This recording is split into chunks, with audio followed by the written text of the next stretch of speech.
Hey, what's up everybody? It's your boy Tristan Barrocks here, the digital storyteller, and I'm super excited to be with you for another episode of Synagogue. We'll be talking about slow motion. Slow motion that is coming out of the A7 Mark III. Now, I know what you're thinking. I already made a video similar to this topic, but I'm taking a different approach. So I'm super excited to tell you and show you how we can do this and how we can do this in a super easy way. Are you ready? I'm ready. Let's go. Woo!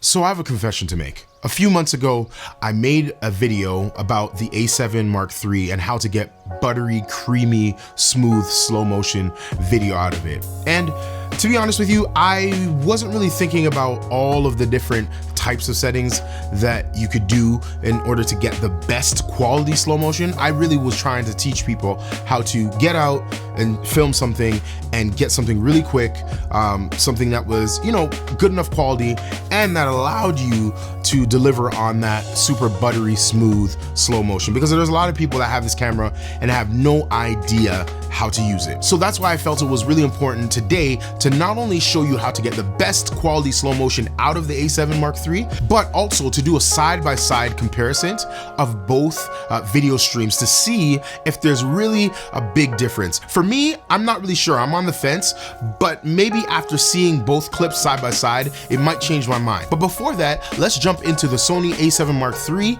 to see where you can change your settings to the optimum quality for slow motion video. All right, so I'm just going to press the menu button, which is at the back of our camera. And when we go into the menu, it usually starts at the first folder or the first camera folder. And what we want to do is we actually want to find the area of our menu options where it's going to allow us to change codecs and frame rates. So that's actually under option number 2 or folder number 2. And then if we go down to where it says file formats, recording settings, these are the 2 areas that we're going to actually change and adjust. And it's super simple. In the last video, I actually went into the SQ settings and we actually adjusted the SQ settings, and that was actually what I was showing everybody on that last video, and that works really fine. Like, I still think the SQ settings and options are really good for running and gunning and filming in a pinch. The first thing we're going to do is we're going to go to file format, and we're going to click the center button at the back of our camera. Right now it's on XAVC S 4K. What we're going to do is we're going to go to down 1 to XAVC S HD, and we're going to click on that to select that. Next one is we have to go to recording settings. So when we click on recording settings, we have several different types of recording settings. We have 60p at 50 megabits per second, 60p at 25, 30p at 50, 30p at 16, 24 at 50, 120p at 100 megabytes per second, and 120p at 60 frames per second. Now, for those of you that don't know what the P stands for, that's just representing frames. So I mean, it's not a PH sound, but the idea is it's representing frames per second. When we're talking about slow motion, we're talking about anything that's beyond 24 or 30 frames per second. So these 3 options are what we would call normal. This is kind of broadcast, 30p, and then 24 is more cinematic. So depending on what you're trying to do, that will determine sort of the outcome and the aesthetic that you're going for. I generally shoot at 120 frames per second. I really like that ultra slow-mo look, but you can also do 60p. I'm not too sure why the 60p is capped at 50 frames per second, or sorry, 50 megabits per second, I should say. And the 120 frames per second is actually given to you at much higher bit rates. One is 60 megabits per second, and one is 100 megabits per second. So obviously 100 is higher than 50 or 16 or 25. So if you want the highest, the absolute highest quality output, then you are going to jump into the 120 frames per second at 100 megabits per second. So now that we've selected that by clicking in our center button at the back of our A7 Mark III, we now have everything set up for us to be able to film in ultra slow-mo, 100 megabits per second, ultra sweetness, creaminess. All right, so now that we have all the settings perfectly optimized for the best quality slow motion in the Sony A7 Mark III, let's go out, shoot something, jump back into post production and do some editing on the footage. All right, so we are in Final Cut right now, and what I'm doing right now is I'm just kind of taking a look at the raw clips. I actually went out into Orangeville, just on the skywalk, the lake walk area, and went out with my family and just filmed in super bright sunlight. I didn't bring any ND filter, so I had to really stop down quite a lot, but I wanted to really test the limits of both the lower bit SQ slow motion option and the actual 100 megabit option. So I'm actually jumping down into here, and this is actually a shot of my daughter, and I deliberately kind of shot with her being backlit by the sun. And if I record this, just to kind of give you context, this first clip is a 120 frame clip at 100 megabits. And the way that you know that, or I can tell that, by the fact that this clip actually has audio on it. With the SQ clips, because they're automatically converted to slow motion, there is no audio recorded to it. So that's one way that you can kind of figure out whether or not you have the right kind of clips, or if you're shooting in the different modes. Any of the SQ modes will automatically, so for instance with this clip, will automatically be in slow motion, whereas the clips that you record manually slow-mo will actually be in normal speed. Now this is the same setting in the sense of the same environment, same sort of shot I'm trying to get, but I was shooting it at 120 frames per second at 100 megabits as opposed to just using the SQ settings. In order to see how good the slow-mo is on this clip, this 120 frame clip at 100 megabits per second, I have to actually slow it down so it's equal to how slow and buttery this SQ clip is. Okay, so in order to do that, you want to select the clip, and then you want to go in Final Cut to this little time icon here. Okay, and we're gonna click on that time icon, and there's a few different options. If you don't want to do any calculations, you don't really want to do any math at all, you can go down to automatic speed.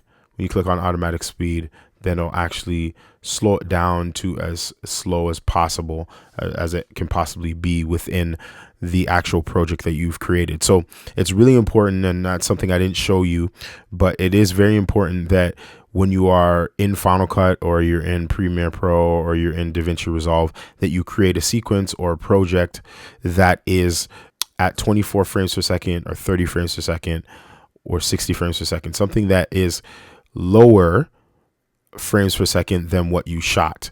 If you have questions about that, please leave those questions in the comments, and I'll answer a little bit more, send out a redirect you to some other videos that might be able to explain it a little bit better. But for the sake of time, we have this clip here. It's slowed down. How do we know it's slowed down? I'm going to press play, and now we can see that it's slowed down.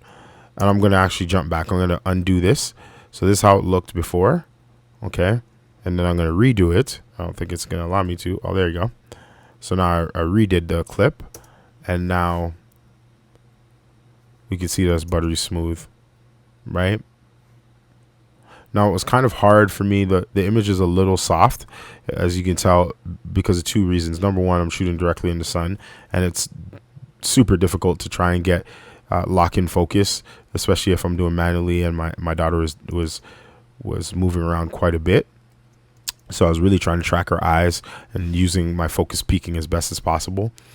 But the other thing is I was actually using the Black Pro Mist filter, and that actually softens up the image even more. It's something I use all the time, but it's also sometimes super hard in really bright situations to be able to see correct focus and get correct focus. So that's just something to keep in mind. But anyways, this is how the image, the slow motion image looks. The actual 100 megabits per second. And then this is the 12 megabits per second. Now, it may be hard to see with the YouTube compression, but I can already see a little bit of banding with the 12 megabit SQ clip. But if I'm just filming a clip for my, of my daughter smiling like this, this is perfectly fine. I think what will happen is once I start color grading it, then we'll really see a big difference. But let's see let's check out some other clips. One of the things that you'll notice again with the lower bit rates, the SQ lower bit rate slow motion, is that the image will be significantly softer because there's just less information, right? Like even with my son and stuff like that, his face, my daughter's face is a little bit softer than I would like it to be. But again, in a pinch, you throw on, a sharpening filter and it can correct it. I mean, I'll even show you that really quickly here. I'll just add a sharpening filter right onto this clip. And if I open this back up, it makes it a lot more usable. And not to say that it wasn't usable before, but it just adds that extra little bit of crispness that this particular clip was missing. Is the 120 frames per second at 100 megabits per second. Now, as you can see, I'm doing all of this handheld at a high shutter speed, so it looks really, really shaky.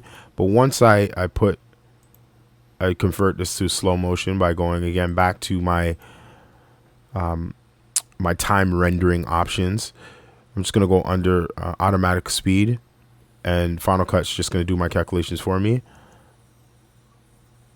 And I mean, all things being equal, this is part of the reason why I love the 120 frames per second at 100 megabits, because even when you're doing handheld, you're going you're going to be slowing down the footage so much that it still is usable, and it actually gives almost a little bit of a organic feel to it. I noticed that the color and the contrast with the sharpness is a little less, is quite a bit less, especially if you're looking at like my wife's dress or her face or the face of the individuals, and then you switch to now the actual 100 megabits per second. Everything looks a lot more crisper, and what I find is they pop out a lot more from the background. So that's something that's really, really important to think about as well. This is my son looking into the camera here, and this is at the 12 megabits per second SQ settings. So this is how the 100 megabits at 120 frames per second looks.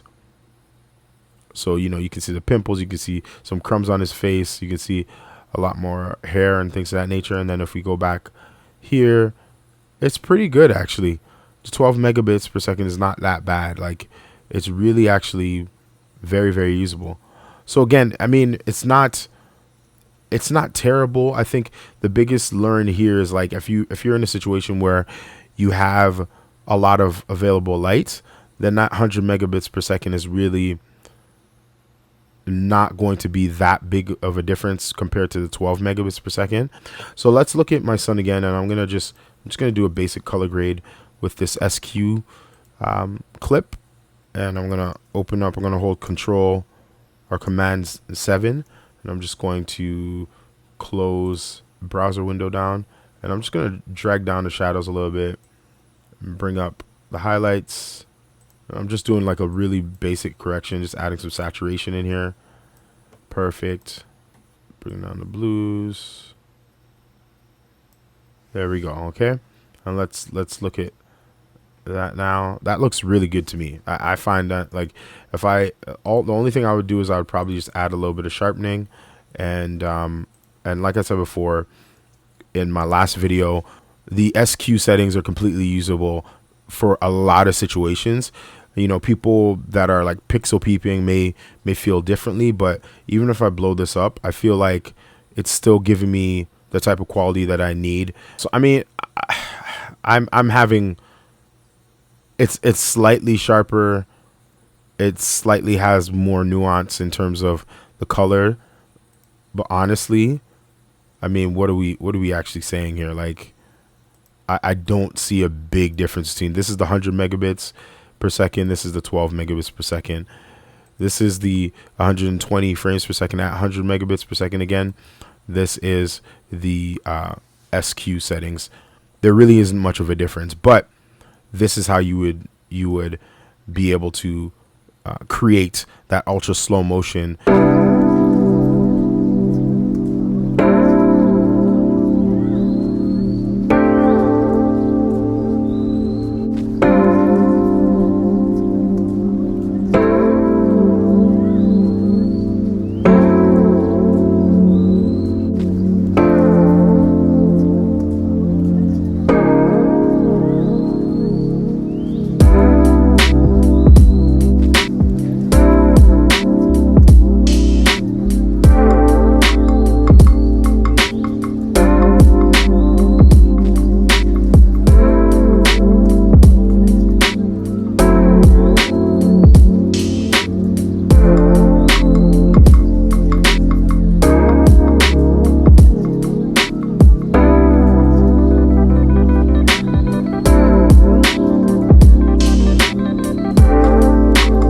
Well, that ends another episode of Cinecut with your host, me, Tristan Barrocks. I really do hope that you learned something new with this tutorial. Until the next time, stay creative, stay fun, stay positive. Peace! Hey, what's up everybody? It's your boy Tristan Barrocks here, the digital storyteller. And I'm super excited that you took the time to watch one of my videos. I really appreciate it. If you don't mind liking, subscribing, and sharing my videos, I would really appreciate it. And I'll see you next time. Peace!